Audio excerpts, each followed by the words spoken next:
Voilà, la parole est à vous. Avant de vous passer la parole, je passe la parole à notre ami Kamel. Il aura peut-être quelque chose à vous dire ou peut-être une question à poser. Donc, c'est bien, merci pour l'explication. Donc, on a des débats, on a des débats sur des questions. Donc, c'est ouvert.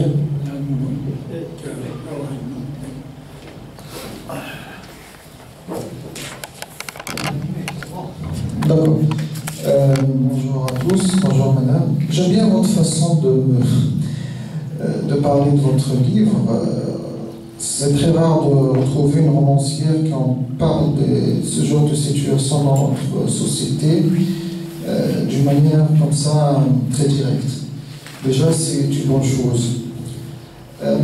Ma première question sur, justement, quand vous parlez de la nuit de noces, on a du mal à nommer les choses, par exemple, quand on parle du vaginisme, la peur de la pénétration pour la femme. J'aimerais que vous nous parliez de ça parce que la majorité peut-être, bon, je vais être un petit peu direct, la majorité de nos femmes souffrent de ce vaginisme. Vous avez dû peut-être le voir dans le reportage de M6, Sexe et religion dans le Maghreb, de Bernard de la Villardière, où ils ont tracé un petit peu les caractéristiques sur le tabou par rapport à la sexualité du Maghreb. Ils n'ont pas pu tourner en Algérie faute d'avoir pu obtenir les autorisations. J'aimerais vraiment que vous nous parliez quand vous parlez de la vision de l'homme pour la nuit de noces, la vision de la femme pour la nuit de noces, j'ai l'impression qu'il y a un petit peu c'est un décalage, puisqu'aujourd'hui, le dépucelage, ça c'est mon propre avis, ne se fait plus dans la nuit de noces. Moi je pense que c'est un petit peu dépassé maintenant. Je dirais que la société a un petit peu évolué, que grâce aux réseaux sociaux, grâce c'est-à-dire, comment dirais-je, la mondialisation, l'accès à la mondialisation, moi je pense que la nuit de noces aujourd'hui, elle est un petit peu dépassée. Ouais. Alors, moi, j'ai interrogé, des femmes, c'est-à-dire des femmes qui ont eu leur nuit de noces, par exemple, dans les années 70, 80, 90, 2000, 2010.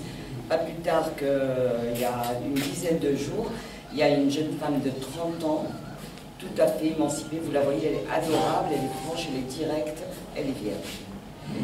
Et elle m'en a parlé, et elle me dit, je ne veux pas, parce que je ne peux pas. Et c'est d'ailleurs une jeune femme de Tichy, pour vous dire. Elle est juste à côté, c'est-à-dire ici quand même, c'est une région où les filles sont quand même relativement, on va dire, elles vont à la mer, elles vont à la plage. C'est pas comme avant. Bon, en tout cas, à l'intérieur, on en voit moins. Hein. Oui, elles restent à la maison toute l'année, pendant les vacances, c'est la maison. Et donc, il y a un blocage en fait. Et ce blocage-là, il est insidieux. Il y a quelque chose, par exemple, dans notre culture algérienne, je ne sais pas comment vous l'appelez ici, on l'appelle, moi je suis originaire de Ténès, on l'appelle le rehba, c'est-à-dire une crainte injustifiée, d'accord, de toute la famille pour le patriarche. Il n'a pas besoin de frapper, hein, il regarde, ça y est, on se calme. Ou bien des fois, il n'a même pas besoin de regarder, c'est l'heure de son arrivée qui calme tout le monde. Et jusqu'à présent, ça existe. Et on m'en a parlé encore. Ça, plus les mamans, attention, attention, je vous dis même quand les filles sont constipées, on leur dit ne pousse pas parce que tu risques de faire exploser la chose. Donc il y a quand même un tabou autour de ça. Si les filles en parlent, elles en parlent entre elles. Et ce que pratiquent les filles, beaucoup de filles en tout cas, peut-être pas toutes maintenant parce qu'elles ont évolué comme vous dites, mais beaucoup, elles préfèrent avoir un rapport anal plutôt que vaginal pour préserver encore cette chose. Donc voilà, qu'on en arrive là, moi je pense qu'à un moment donné, il faut dire stop. Et oui, elles acceptent, et quand elles acceptent de faire les choses normalement, il y en a beaucoup encore maintenant qui se font recoudre. Oui, minoplastie. Voilà. Donc, c'est pas quelque chose qu'on peut ignorer. Tant que ça existe, et beaucoup, on ne peut pas faire comme si ça n'existait pas. D'ailleurs, pourquoi je parle de toutes ces choses-là dans mon livre. Pourquoi je veux en parler de manière franche, crue, directe, comme ça? C'est pour justement que si quelqu'un le lit, qu'il ne puisse pas être dans le déni, dire non, non, c'est pas vrai, ça n'existe pas. Si ça existe, je n'ai rien inventé. Et toutes les générations confondues. Donc c'est pas quelque chose qui date d'avant, c'est quelque chose qui continue encore. Et cette reba, justement, je la définis parce que c'est dans toutes les maisons, c'est comme ça. Hein. Les hommes, le mari, le papa, le grand-père, etc., on lui voue un respect irraisonné parfois. Parfois on se dit non, non, mais il n'a pas raison, mais c'est pas grave, il a raison. C'est le papa qui le dit, que ce soit les hommes ou les femmes, même les hommes devant leur père, hein, c'est comme ça. Alors je dis juste un petit truc, il est vrai que le courroux de Beba c'est le grand-père de la petite, est immensurable. Mais en réalité, aucun des enfants n'en a été vraiment témoin, ou plus victime de ce prétendu despotisme pour en mesurer précisément les effets. C'est ce que l'on dit. Ils appellent cela reba, une sorte de crainte d'un courroux toujours supposé, jamais vérifié. La violence physique n'est pas nécessaire, c'est-à-dire il n'est pas obligé de baffer tout le monde. C'est le conditionnement insidieux mis en place dans un discours répétitif, une boucle itérative de sommation qui instaure ce sentiment nécessaire à l'établissement de la structure conventionnelle de la famille. On n'a même pas besoin de parler. Le fait de vivre dans un... Quand on voit son propre père baisser les yeux devant son père, eh bien nous on les baisse devant le nôtre. Il n'a même pas besoin de nous le dire. Et donc par exemple, vous parlez de la virginité pour retourner à ça, eh bien oui, c'est un sujet tabou à la maison. C'est un sujet tabou, il n'y a pas de passage initiatique, on n'en parle pas aux jeunes filles, on en parle juste avant la nuit de noces. Et encore, c'est les cousines qui ont cette expérience qui lui dit, écoute, laisse-le faire, tu verras, ça va très bien se passer, laisse-le faire. Laisse-le faire, c'est-à-dire la passivité, on est toujours dans la passivité. Et peut-être que les hommes, ça leur plairait que les femmes soient moins passives, c'est plus intéressant. Et bien non, elles sont passives, parce que si elles ne le sont pas, même si elles ont des expériences cachées, il y a des garçons qui pensent que la fiancée a déjà eu une expérience. Pour vous. Ben oui. J'ai une amie qui habite dans le sud de la France, elle est mariée, elle est algérienne, son mari est algérien, elle est dentiste, lui il est enseignant à l'université. Après 10 ans de mariage, elle s'est dit je vais acheter une nuisette, parce qu'elle a envie d'être coquette. Son mari l'a regardée, il lui dit non mais excusez-moi, hein, pardon, tu deviens une pute ou quoi? Elle a pleuré toute la nuit, il a tourné le dos, il adore. Et ça, elle a maintenant 45 ans, je veux dire, elle n'est pas vieille non plus. Hein. Et ça s'est passé il y a 10 ans. Donc, voilà. Et les femmes, elles se disent entre elles ce qu'elles font, il ne faut pas le dire, il faut se taire, il ne faut rien lui dire parce que tu ne sais pas à quel moment il va se retourner contre toi. Et donc, il y a une forme d'hypocrisie et consentie par tout le monde parce que les hommes, ils savent très bien que les filles, elles sortent. Et donc, c'est consenti par tout le monde. Voilà. Pourquoi je vous parlais de ça, justement de la méfiance des hommes vis-à-vis des femmes, c'est parce que aussi, maintenant il y a une sorte de complaisance des femmes entre elles, il y a une sorte de... vraiment, est-ce que... Ma question est la suivante, est-ce que vous pensez qu'avec une éducation sexuelle, bon, actuellement, l'éducation sexuelle, on ne pourrait pas l'introduire dans l'école, c'est carrément impossible. C'est même pas envisageable, c'est même pas. Mais cette éducation sexuelle, en moins dans la famille, parce que, qu'on le veuille ou non, la référence de l'Algérien, c'est-à-dire homme-femme, en matière de sexualité, ça reste la pornographie. Ça, il faut le dire parce que nous avons tous... moi-même, quand j'étais petit, je me posais une question tout à fait innocente. Comment on fait les bébés, par exemple? C'est une question tout à fait innocente. Mais quand vous la posez à vos parents, vous dites, maman, papa, comment on fait le bébé? Le bébé, il vient comment?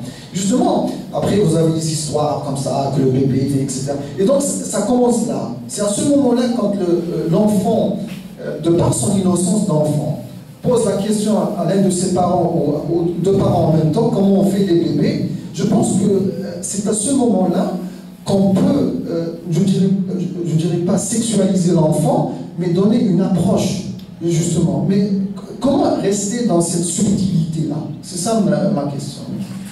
C'est ce que je disais tout à l'heure, chacun met son curseur là où il veut. Parce qu'il y a des parents qui peuvent parler à leurs enfants, il y a un langage imagé, il y a beaucoup de choses quand même qu'on peut dire à un enfant. Mais moi, ce qui me gêne surtout, c'est l'hypocrisie en fait. Parce qu'un homme qui épouse une fille vierge, en fait, il n'est même pas sûr qu'elle n'a jamais eu de relation, quelle qu'elle soit, avec un homme. Alors pourquoi épouser un hymen?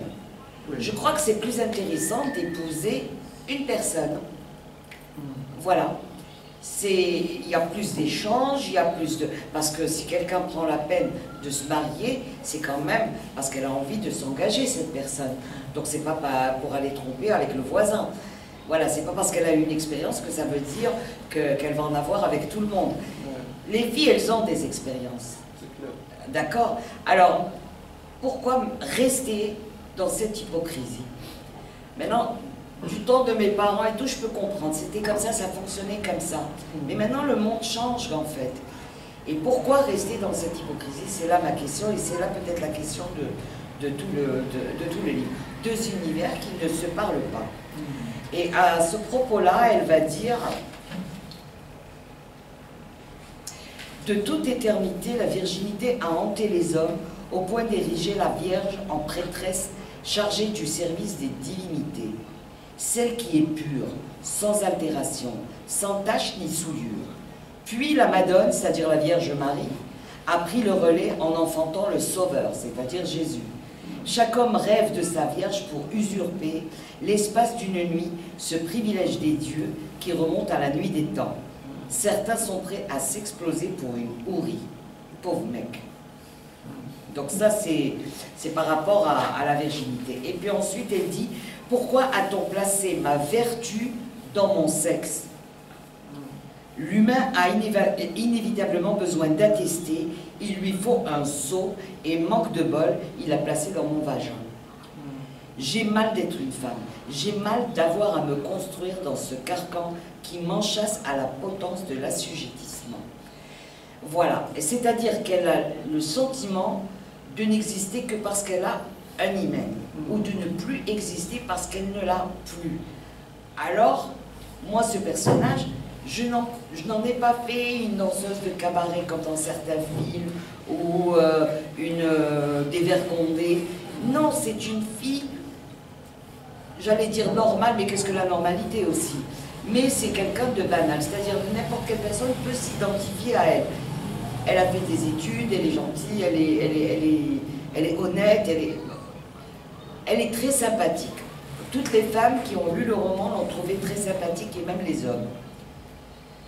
Donc, voilà. Et elle est dans la négation de son être, avec un grand E, parce qu'il n'y a que son hymen qui compte. Elle n'existe que par cet hymen. Voilà. Si vous permettez. Oui, je vous en prie. Donc, je peux revenir un peu à ce que vous avez dit. Donc, une femme à 35 ans n'a pas encore qu'elle est sa vie. Elle dit: j'ai pas fait ma vie. Oui. Cela sous-entend que la femme se place justement dans le statut de mineur, mineur éternel.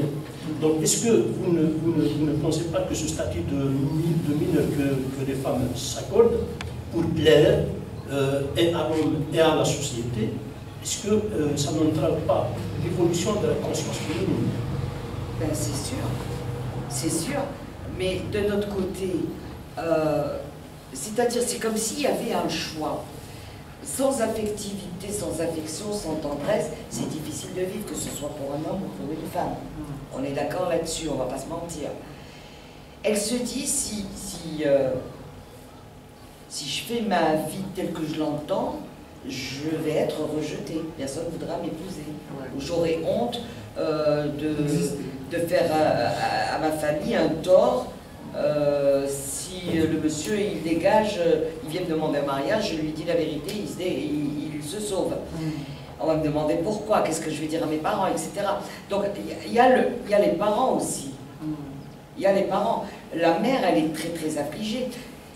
La maman, en fait, elle subit, elle se la ferme en fait dans le couple. Généralement, elle fait beaucoup de concessions. Elle fait énormément de concessions. Et puis, des fois, il y a la belle-mère en plus, les belles-sœurs, etc. Elle essaie de se faire sa place, de faire ses enfants, de les faire grandir. Et une fois qu'elle les met sur ses épaules, comme on dit, quand on fait que d'affaires, elle a la ménopause. Et à cette ménopause, elle a sa première médaille. Elle a comme un galon. C'est là qu'elle commence à exister. C'est là qu'on va commencer à lui demander son avis. Ne serait-ce que ses fils, ses brus, ses gendres, etc. Elle commence à exister en tant que pas en tant que femme, parce qu'elle devient le hajja, donc elle est asexuée. Non, pas en tant que femme, mais en tant que personne. Comment? Non, même pas. C'est-à-dire, non, parce qu'elle va exercer tout ce qu'elle a subi, elle va parfois le faire exercer, elle va l'exercer sur sa belle. Donc, pas humain, c'est-à-dire elle a un statut particulier, elle devient générale ou je ne sais pas quoi. Elle acquiert un... Elle n'a plus la convoitise des hommes, et puis c'est là qu'elle peut donner des ordres, déjà à ses brus, ses fils, ta femme va voir ce qu'elle n'a pas fait, voir ce qu'elle a fait, etc. Moi j'ai des femmes de mon âge qui sont... Moi, je n'ai pas de brus, je n'ai pas de... Mais il y a des femmes de mon âge qui ont des brus. Je dis, mais pourquoi tu la traites comme ça? Tu te rappelles quand on était jeune et que tu n'aimais pas? Hop, le schéma se perpétue. Et pourtant, elle a souffert, cette femme-là, le martyr avec sa belle-mère. Le martyr, c'était la boniche de la maison. Un sentiment de vengeance, peut-être, non? Je n'en sais rien. Non, ça l'assoit dans son statut. Parce que les autres voient, il faut qu'elle montre qu'elle a de la poigne. C'est comme ça qu'elle peut, devant ses amis ou ses cousines, etc., se donner une importance. Elle n'a pas eu toute sa vie cette importance. Donc pour une fois qu'elle a dans la main, elle ne va pas lâcher. Et c'est ça qui lui donne un petit peu cette position-là de général de la maison. Hein. Voilà. Et puis... oui, et puis n'oubliez pas que le paradis est sous son pied, elle le sait. Et donc elle en use. Elle va user de ça aussi pour faire du chantage affectif. Oui, je connais pas que c'est moi qui ai pleuré quand tu étais malade, c'est moi. Voilà, elle se victimise, et voilà, elle se conforte dans ce statut. Et tout le monde vient, on lui embrasse la tête, ou des fois on lui embrasse la main. Et voilà, donc tout ce qu'elle n'a pas eu avant, parce qu'elle a trimé, parce qu'on l'a maltraitée en quelque sorte, et bien là, elle monte sur le trône et elle ne veut pas lâcher. Elle lâche pas. Voilà. Et donc elle réitère le même schéma. Et justement, pourquoi il n'y a pas cette rupture? Il n'y a pas cette rupture entre le schéma d'avant et le schéma qui vient. J'ai l'impression que perpétuer cette tradition, cette façon d'être, personne ne veut en faire la rupture parce que personne ne veut être le premier à le faire. Comme si c'est tabou, c'est chômage. Et maintenant plus que jamais, parce que les gens sont devenus aussi très bigots. Donc, il y a ça aussi. Il y a cette partie de notre vie dans les années 80 et surtout 90 qui fait que les gens sont obligés de ressembler à ce qu'on veut qu'ils soient. Même, vous allez voir par exemple un monsieur, il a envie de boire sa bouteille de bière, peut-être ici en Kabylie vous êtes plus libre. Mais aller dans le centre ou dans le sud, c'est difficile, il va la boire en cachette. Il n'ose pas l'acheter, il va l'acheter dans la ville voisine. Papier journal. Et du papier. C'est un projet. Ouais, tout à fait, un projet, etc. Et ça, il n'y avait pas ça avant. Il y a les messieurs de mon âge là qui peuvent en témoigner, ça n'existait pas avant. Et donc il y a tout ça, il y a cette pression sociale sur la famille. Si elle laisse ses fils s'épanouir, etc., on va dire celle-là, dans le gabinet, hein. Donc c'est pas une femme, c'est pas une maison de bonne famille, ce ne sont pas des gens de bonne famille. Et voilà. Et d'ailleurs, dans la période de la décennie noire, les femmes vraiment ont été chosifiées. Moi, j'étais enseignante à Soma, j'avais des étudiantes.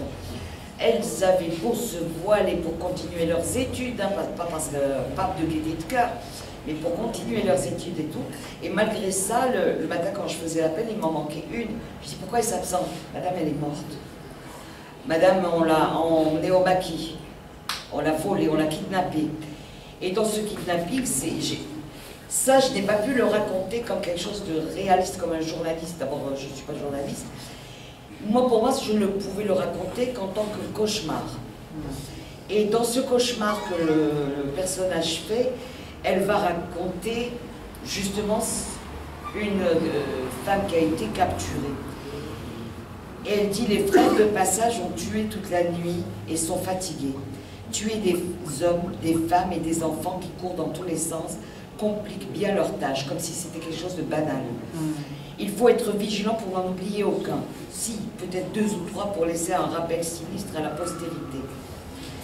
Et elle est donc dans la grotte, et un frère la rejoint dans le ventre de la terre. Elle est dans une grotte.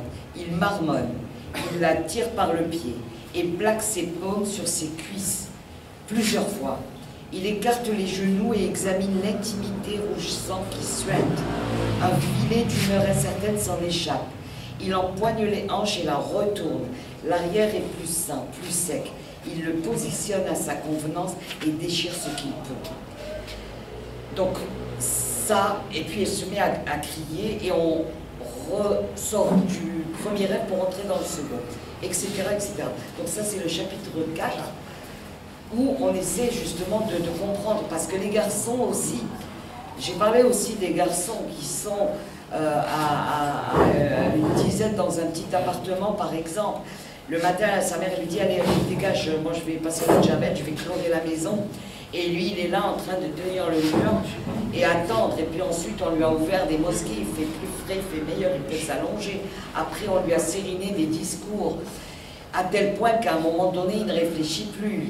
On réfléchit pour lui. Donc pourquoi va-t-il réfléchir? Il rêve de se marier, mais il ne peut pas. Alors on lui donne une arme comme extension de son sexe quelque part. Ça lui donne une force et une virilité. Et comme il n'a plus... Il n'y a plus les jmarades dans le temps où les vieux discutaient, où l'on parlait. Non, là maintenant, c'est chacun pour soi. Et c'est comme ça qu'ils sentent qu'ils sont devenus hommes et qu'ils deviennent des voyous, qui montent au maquis, qui tuent, qui assassinent. Et voilà. Donc, tout le monde est victime dans cette affaire, que ce soit les garçons ou les femmes. Mais moi, je m'intéresse aux femmes. Si quelqu'un veut écrire sur les hommes, qu'ils écrivent. Moi, je me suis intéressée à la condition de la femme. Mais je n'oublie pas les garçons non plus. Je n'oublie pas les hommes non plus. Voilà. Alors, une question.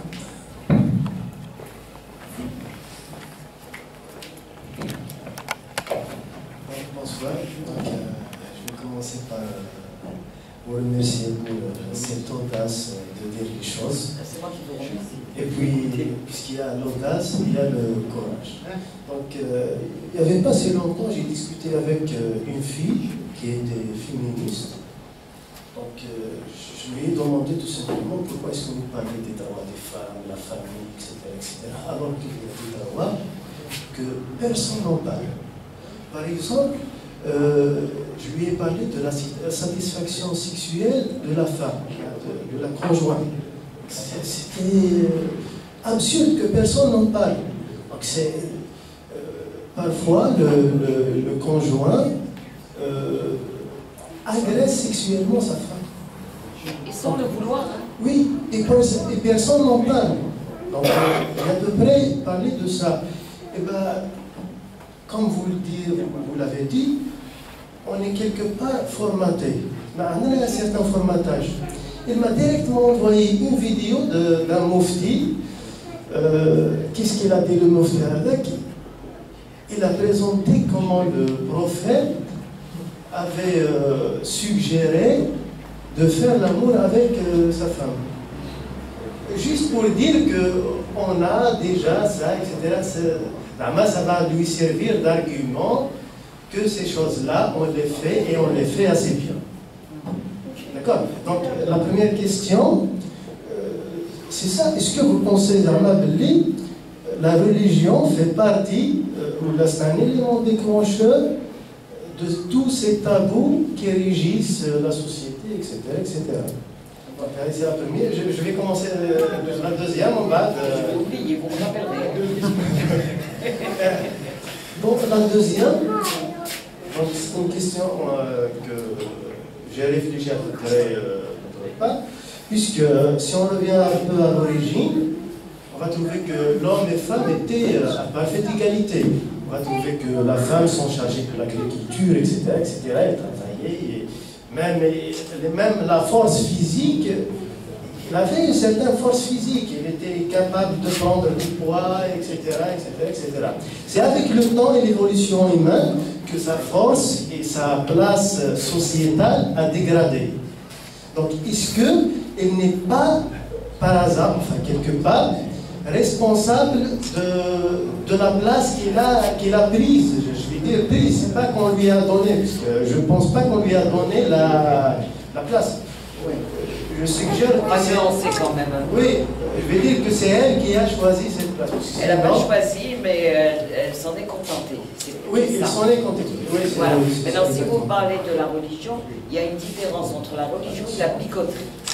Voilà. C'est-à-dire, si vous prenez par exemple le texte fondateur de la religion musulmane, c'est le Coran, et pas autre chose. Donc moi, il y a longtemps, je l'ai lu pour comprendre de quoi on parlait, et j'ai essayé de parler aussi avec des personnes éclairées. Il y a Mekbel Lehmo qui a parlé des femmes du prophète, etc. En fait, il n'y a rien, normalement, dans la religion qui interdit d'avoir des plaisirs, et tous les plaisirs, et s'amuser comme on veut. Mais seulement, c'est un petit peu comme les bonobos. C'est-à-dire que les bonobos, vous savez, ce sont des singes qui pratiquent beaucoup la relation sexuelle. En fait, ça les calme et ça les apaise.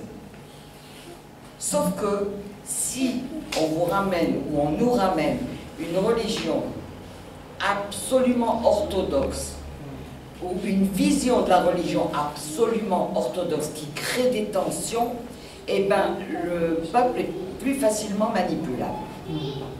On est d'accord? Et donc, ces faux dévots, moi je les appelle des faux dévots, c'est-à-dire qui se sont basés sur des textes de Abu Huraira par exemple, qui est un grand menteur, qui a pompé sur le judaïsme et sur... Parce que la religion juive est très orthodoxe, hein, dans les anciens textes du judaïsme, et il en a inventé comme il a pu pour justement diminuer le rôle de la femme. Et ces textes-là, actuellement, les wahhabites les utilisent aussi. Ils les utilisent à la place du Coran. Et il y a même, si vous regardez certaines vidéos, on vous dira, ne lisez même pas le Coran, c'est pas la peine. Voilà la réponse, on vous la donne. Donc, quelque part, si les femmes se laissent faire, les hommes aussi. Parce que là, du coup, on est dans la stupidité. Excusez-moi. Hein. Parce que quand on veut s'informer sur quelque chose, on va vers des personnes qui vont à l'essence. Et non pas à ceux qui vont autour glaner quelques petits textes par-ci par-là pour essayer d'embrigader les gens. Et d'embrigader les... Eh bien, chez les juifs, par exemple, orthodoxes, je ne parle pas de tous les juifs, je parle des juifs orthodoxes, c'est-à-dire vraiment fermés à un bloc. Eux, ils n'ont de relations sexuelles que pour avoir des enfants. Dans le christianisme, avant, c'était comme ça. La religion musulmane est la seule religion, justement, où le plaisir est carrément mis sur la table. C'est-à-dire, c'est tout à fait normal d'avoir du plaisir et que les deux aient du plaisir. Mais non, ça épanouit les gens, donc nous, on ne va pas les épanouir, on va chercher quelque chose de bien fermé, et pour les stresser, Moi, c'est ce que je pense, en tout cas. Parce que, et particulièrement en Algérie. Je crois que c'est la société la plus rigide dans le monde, si on peut appeler ça arabe. D'accord? C'est-à-dire partir du Maroc, aller jusqu'à l'Irak, c'est la société la plus rigide. Ailleurs, j'ai vu quand même autre chose. Même en Iran, qui est une société islamiste, hein, complètement islamique. Donc voilà, pour moi,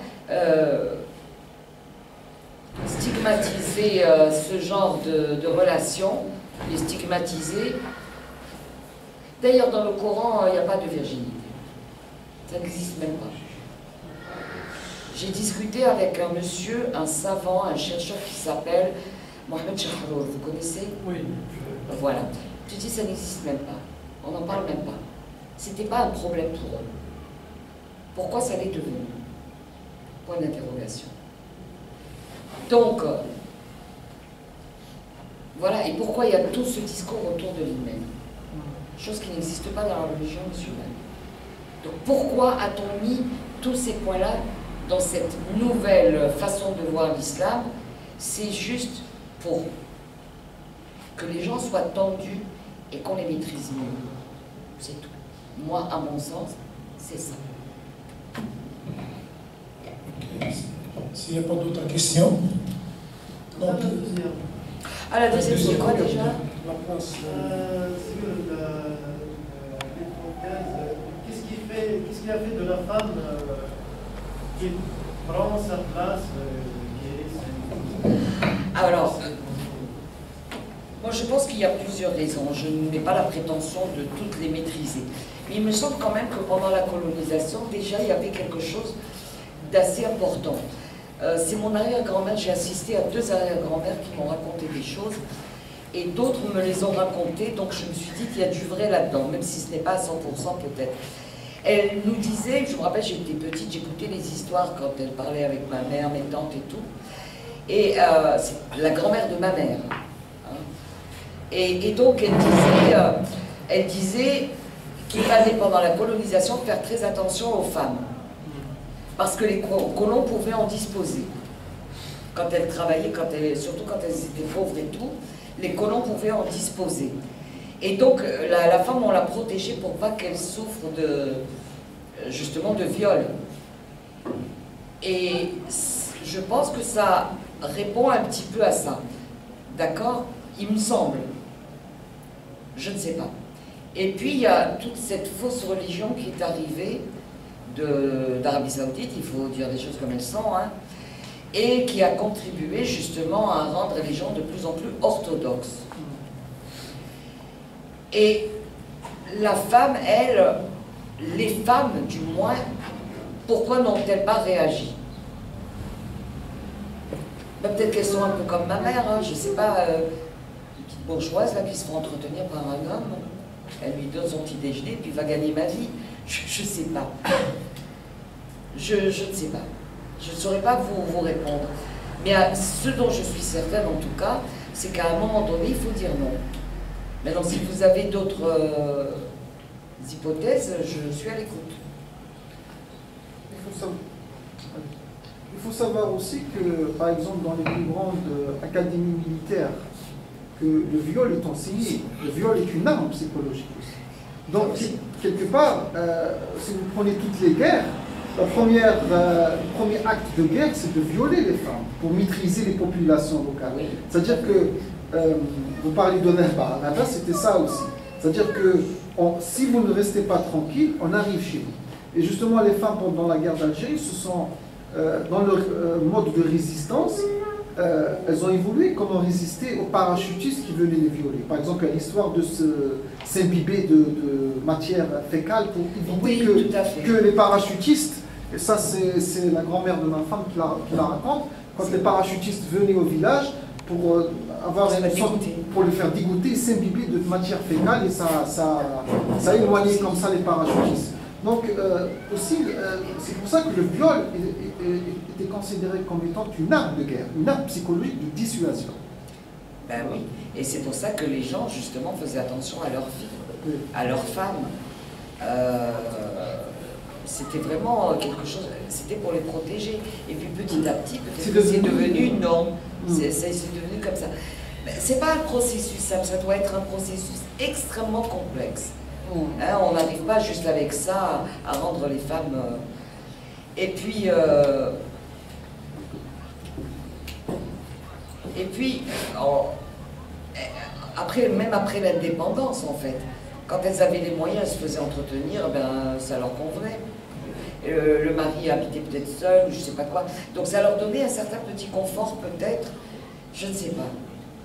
Mais en tout cas, ce qui est certain, c'est que pour qu'on en arrive à cet état de pourrissement, et particulièrement depuis les années 90, c'est que ça doit être extrêmement complexe. Et puis, c'est surtout les parents. La plupart des femmes me parlent de leurs parents. Tu dis, moi j'ai envie d'un tas de choses. J'ai envie, par exemple, de terminer mes études. Mes parents, ils m'ont mariée. Et ça, je vous assure, dans les années 2000, on mariait encore des filles. Hein. On leur arrêtait les études. La fac, pour les marier.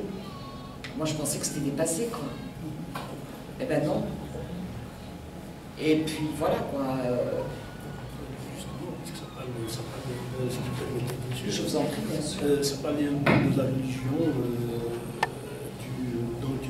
Est-ce que vous ne pensez pas que la religion musulmane, que l'islam, de manière générale, a contribué dans le mépris sociétal de la femme du moment que le Coran place la femme au-dessous de l'autorité de l'homme.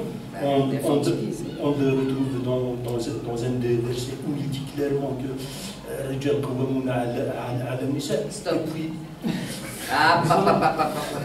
oui, justement. Nisa, ça ne veut pas dire femme dans ce verset. Oui. Non, ça ne veut pas dire femme. Je continue. Allez. Et puis le Coran réduit la femme non seulement un objet sexuel, mais un champ de labeur des hommes. Il le dit clairement. C'est une aberration, quoi, à mon sens. Est-ce que vous ne pensez pas que cette religion, justement, a contribué à mettre la femme dans ce carcan, justement? En fait, toutes les religions sont pareilles, elles se valent toutes, là, que ce soit le judaïsme, le christianisme ou l'islam. Il y a toujours le masculin qui l'emporte sur le féminin, on le lui fait entendre, on le lui fait croire, ça c'est indéniable. D'accord? Même si pour Nisa, ça ne veut pas dire femme. Ça veut dire en fait l'être qui n'est pas capable de se gérer seul. Voilà ce que ça veut dire Nisa. Ça peut être un homme, ça peut être une femme. Voilà. Et ça, je l'ai appris avec Shahrour, parce que lui, il va au sens qui était donné à l'époque au mot, et non pas le sens actuel. Et comme on a considéré la femme comme étant la plus faible de tout temps, donc le Nisa, hop, ça lui colle complètement. Parce qu'il dit que le Nisa, ça veut dire femme. Non, ils avaient peut-être pas l'esclavage depuis Bilal qui a été affranchi, mais il y avait des gens qui dépendaient de ces gens. Mais je ne suis pas imam, donc je ne saurais pas aller au fond des choses. Mais peut-être que la question se pose. D'accord? Moi, ceux qui croient, qui sont musulmans, qui croient au Coran, moi, la seule chose que j'ai à dire, prenez l'essence du Coran. Si je pouvais me permettre de dire quelque chose, et encore je ne suis pas tellement sûre de pouvoir me le permettre, mais je dis prenez l'essence. Parce que c'est ça en fait qui... Il y a des gens qui ont envie de croire, ils sont libres. Moi, ils ne me dérangent pas du tout. Ils ont envie de croire, ils croient. Ça ne me dérange pas. Mais si on est dans la spiritualité, prendre l'essence. Maintenant, si on s'attache à la lettre, là, on entre dans une autre dimension. Et ça va être ce qu'on a connu dans les années 90, Yajuz la Yajuz. Parce que là, on s'accroche à la lettre, et les gens sont même incapables d'interpréter, et ils se prennent quand même pour des interprètes du Coran, et là, c'est le cafouillage total. Maintenant, celui qui a envie de croire, il croit. Moi, je retiens de ce livre-là, je dis, la relation entre un homme et une femme, elle doit être apaisée, elle doit être, voilà, ils doivent se respecter, on leur a dit 4 femmes. Oui, mais le prophète, il a commencé par une femme plus âgée. Mais là, personne ne limite. Ils ne vont pas limiter. Ils préfèrent les femmes plus jeunes. Donc, ils prennent ce qui les arrange parce qu'ils sont dans une position de force et qu'ils sont confortés dans cette position. Voilà. Moi, j'ai eu mon père qui était musulman, il s'appelait Ahmed. Il a fait la prière à partir de 50 ans parce que ma mère, elle a commencé à la dire, s'il te plaît, allez, tu l'as fait, tu commences à vieillir et tout. Bon, il a commencé à la faire en 2 secondes comme ça, mais il n'a jamais tapé ma mère, il n'a jamais... ma mère, quand elle sort, quand elle sortait, non, quand elle sort, non mais il est mort. Quand elle sortait, elle ne lui demandait pas la permission. Par courtoisie, elle disait, je vais à tel endroit, je reviens à telle heure. Mais là, c'était vraiment par courtoisie. Parce qu'il s'il n'est pas là, il ne dit rien. Elle s'en va, elle lui laisse un mot. Et lui, il faisait la même chose. Donc on peut être musulman et respectueux. Donc les gens qui croient, moi je n'ai rien contre eux. Même si moi, je ne suis pas dans ce truc-là. D'accord? Mais je pense que les gens sont libres. On n'a pas le droit de penser à leur place. Comme je ne veux pas qu'on pense à ma place. Oui? Oui. Juste,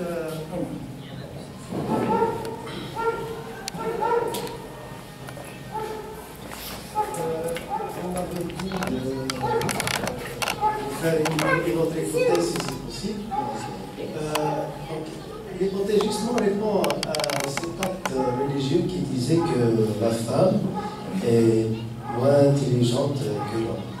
Donc justement, puisque la femme est plus intelligente que l'homme, elle a réussi à se trouver une place sans vraiment trop travailler, puisque si on revient un peu plus avant, donc l'être humain, laissez-moi juste... J'écoute, je viens de dire. Puisque si on revient un peu plus avant, on trouve que l'homme, enfin avec grande tâche, il s'est procuré des moyens pour ne pas trop se fatiguer. Donc il a essayé à inventer la roue, le feu, etc., pour ne pas se donner trop, pour ne pas se fatiguer. Et puis la femme s'est trouvée une place, comme ça, sans trop souffrir, à prendre, je sais pas, des choses. Donc finalement... vous croyez que c'est facile? Je sais pas, je suis pas une femme. Mais non, ce n'est pas facile. Ce n'est qu'une hypothèse. Donc, justement, la femme est C'est-à-dire par choix. Non. Enfin, peut-être avant, je ne sais pas. Mais en tout cas, c'est plus valable maintenant. En tout cas, je ne sais pas à quelle période vous pensez, mais moi maintenant, en tout cas, je pense que ce n'est pas valable. C'est-à-dire, quelqu'un de sa vie, elle passe toute la journée au boulot, son mari aussi, il rentre, ils ont besoin de discuter, de parler, de décider ensemble. Il n'a pas à décider à sa place. Pour rentrer l'argent, il est bien content. Mais pour discuter, non, c'est moi qui décide. Non, c'est 2 personnes tout à fait au même niveau qui peuvent tout à fait se parler, discuter. Voilà. Mais le problème, c'est qu'on n'accepte pas encore cette égalité dans tout. Ben, s'ils n'acceptent pas, il faut que les femmes apprennent à dire non. Oui. À un moment donné, ça va. Il y aura des problèmes peut-être pendant 10, 20, 30 ans, le temps que la société s'habitue, mais il arrivera un moment où elle va s'habituer.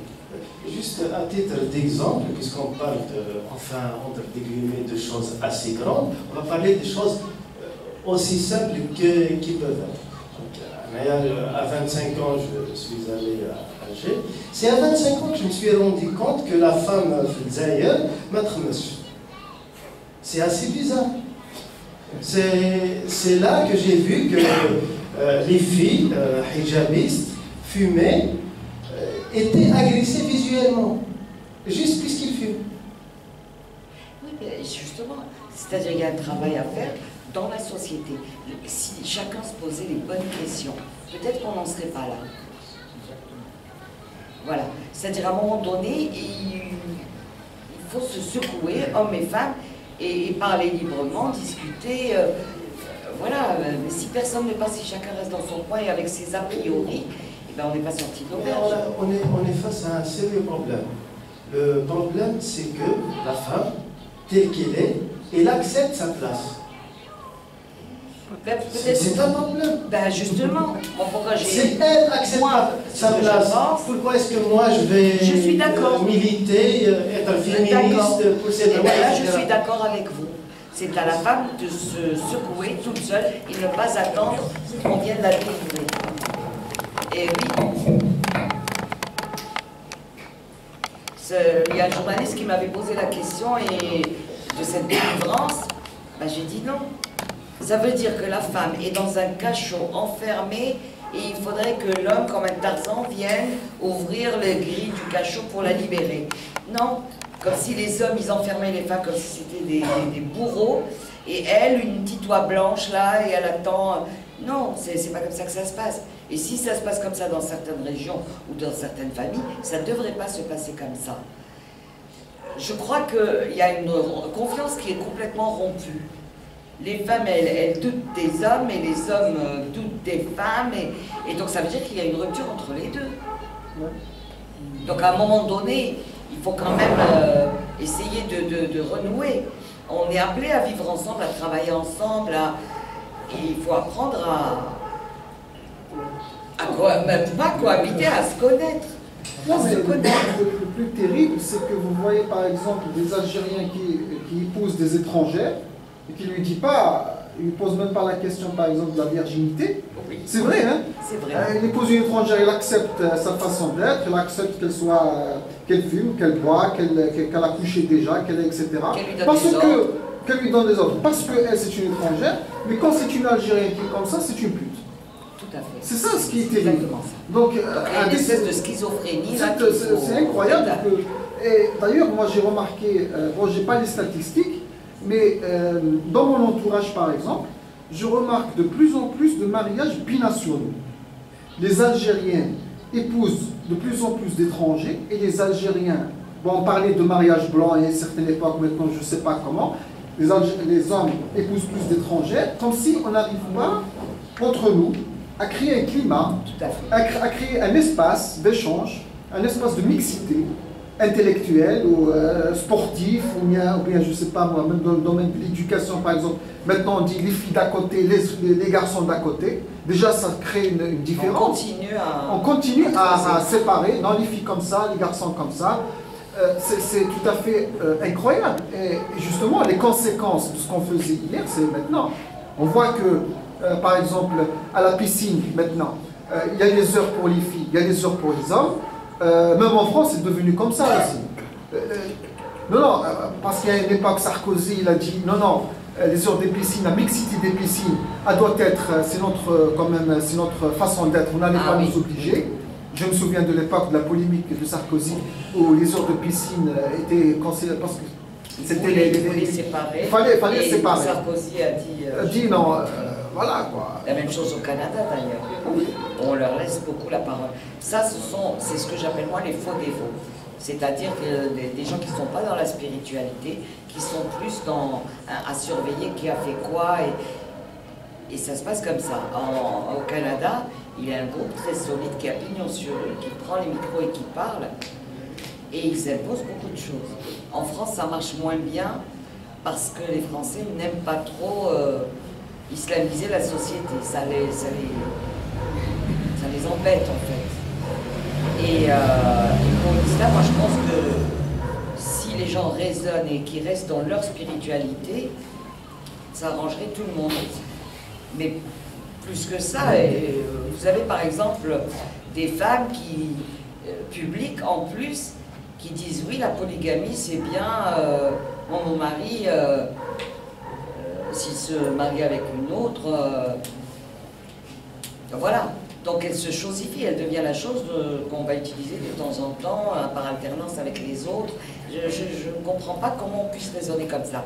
Et celles qui disent par exemple, moi, mon mari, quand il me frappe, c'est une preuve d'amour, j'aime. Mais qu'elle se fasse battre matin, midi et soir, moi ça ne me dérange pas. Mais elle le fait dans le cadre de son intimité, si elle est maso. Et là, ça peut exister des masochistes. Oui. Elle le fait dans le cadre de son intimité et loin des enfants. Et après, elle lui donne le martini, là, pas comme il veut, je m'en fous. Ça ne me regarde pas, puisque c'est elle qui le veut. Mais qu'on n'en fasse pas un projet de société. Oui. Voilà, dans le cadre de son intimité, elle peut faire ce qu'elle veut. Hein, ça... Justement, est-ce que vous ne remarquez pas que... Est-ce que vous ne remarquez pas que la femme algérienne regresse? C'est-à-dire la femme des années 60 était plus éveillée, plus libre, plus émancipée justement que la femme de 2019. C'est-à-dire quelles sont les raisons qui ont fait que la femme a régressé. est-ce que c'est simplement parce qu'il y a cet islamisme à outrance qui essaie de... Alors pour le coup, oui. Voilà. Ou alors le fait que les femmes refusent de se prendre en charge, ne peuvent plus carrément se prendre en charge. Ben, là, pour le coup, oui. Parce que quand on voit dans les années 60, c'est la période de mes parents, et quand on voit maintenant dans les grandes villes, les filles, elles ont reculé de beaucoup. Plusieurs filles ont mis le voile pour trouver un mari. Ça, j'en ai connu plusieurs. Elles se voilent pour espérer trouver un mari. Le mari, il lui dit, écoute, tu arrêtes de travailler, j'assume tout, ok, surtout s'il a beaucoup d'argent. En fait, elles se mettent dans une difficulté financière, c'est-à-dire si un jour ça se passe mal, et bien elle reste quand même. Elle reste quand même, ou bien si elle retourne chez ses parents, ça se passe mal aussi. C'est pas toujours de gaieté de cœur qu'on reçoit une femme avec ses enfants. Et donc, si elle lui donne toutes ces possibilités-là, ben oui, forcément. Et ça, d'où c'est venu? Qu'est-ce qui a changé de 1980 à maintenant? Et bien, c'est à la période de la décennie noire, c'est-à-dire cette islamisation à outrance qui a décidé de gérer cet islam à sa convenance, d'accord, et l'imposer à tout le monde. Et l'imposer à tout le monde. À Alger, vous avez beaucoup de femmes, par exemple, elles sortent de chez elles, elles hijab dans le quartier, elles montent, elles arrêtent un taxi et tout, et dans le taxi, elle enlève tout. Hein. Elle enlève tout, elle va faire ses courses, elle va faire... Et quand elle doit rentrer dans son quartier, hop, dans le taxi, elle remet tout, et voilà. Donc il y a cette pression sociale qui fait que les jeunes femmes jouent aussi. Et elle se dit, bon, si je dois arrêter de travailler, autant que je sois avec quelqu'un de très très riche aussi. C'est plus pratique. Et donc les petits jeunes là qui morfent, ils ne peuvent pas se marier parce qu'ils n'ont pas d'argent. Et donc voilà, c'est comme un cercle vicieux, c'est comme... il y a des femmes très très très très émancipées, elles ont leur voiture, mais il va y avoir un moment donné où elle va te dire non, je ne peux pas. Elles refusent de s'assumer. Voilà, elles peuvent être au travail, elles sont très diplômées, elles ont d'excellents postes et tout, elles mènent des équipes d'hommes, mais il y a des choses où elles se mettent automatiquement un frein parce qu'il y a la société qui embête un peu, qui les contraint. Donc être une femme peut être, c'est finalement un problème aux yeux de... Eh ben oui, alors elle le dit quelque part, mais bon, je me rappelle plus où. Mais c'est vraiment un problème. Ou à un moment donné, elle dit, je ne me rappelle plus en substance comme ça, j'ai détesté d'être femme, quand j'ai vu ma poitrine commencer à